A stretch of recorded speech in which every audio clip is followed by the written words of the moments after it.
Hello. Okay, so for your first question, your first answer, I should say. Um, I agree with you about the honesty and things like that. I never really thought about like okay, the other aspect of it, like okay, like giving oral sex, to help that person receive that orgasm.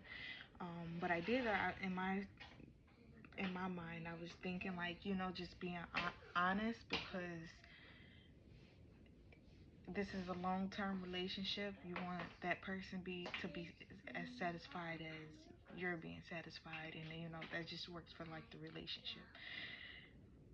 That's part of having a successful relationship is being honest and being able to help each other reach those um, points, whether sexually, mentally, physically, things like that. Um, as far as your second answer, um, I had said that me personally, I have a lot of kids, so that kind of like played a role into like when I reached 60. I mean, even now, I just turned 30 years old.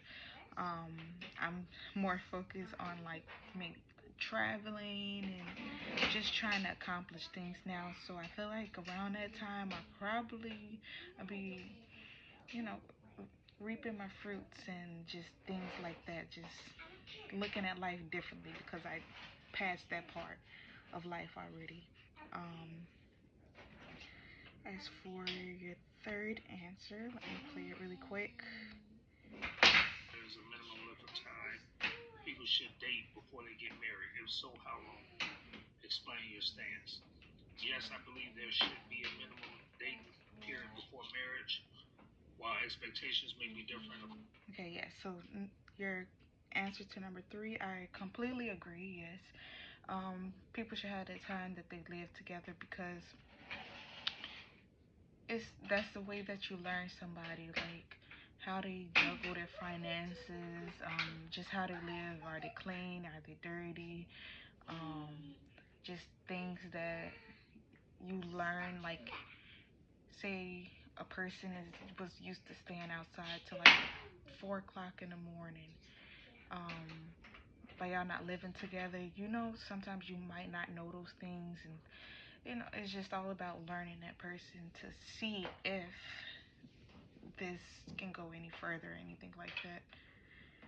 Um, Let me fast forward to your next one. Cross cultures, I would advise about 2 years or slightly less.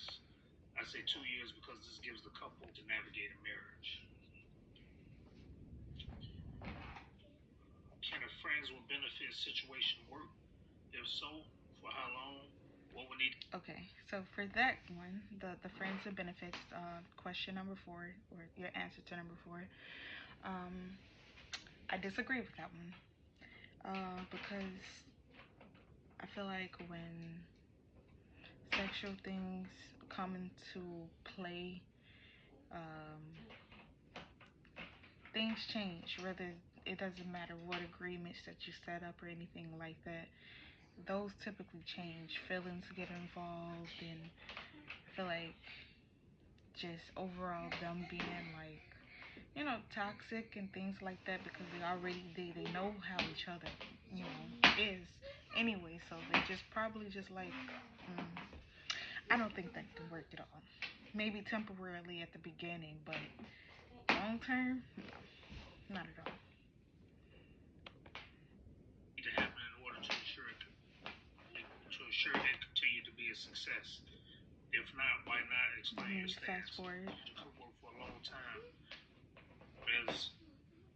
as long as boundaries are respected and emotional involvement is left at the door. They are to get divorced. Many people will be surprised by both of these facts. What do you think the reality? Why do you think the reality is so different? These are not theories or guesses. Think about why this might be the case. Living together does not automatically prepare people for long-term commitment. Couples can share bills and a home, but still avoid. Okay. Question number five. Well, answer to number five. Um, I agree with you. A lot of things come into work as far as like people living together, even if they decide, okay, this is not going to work, the conveniency of just having like help, splitting bills, or things of that sort, by y'all having a previous relationship, it probably just benefits them and work. Like, okay, well, we'll just split everything down like this. You go do whatever you go do, and I'll go do whatever I go do. So yes, I completely agree with that one. Um, yes, pretty much sums it up.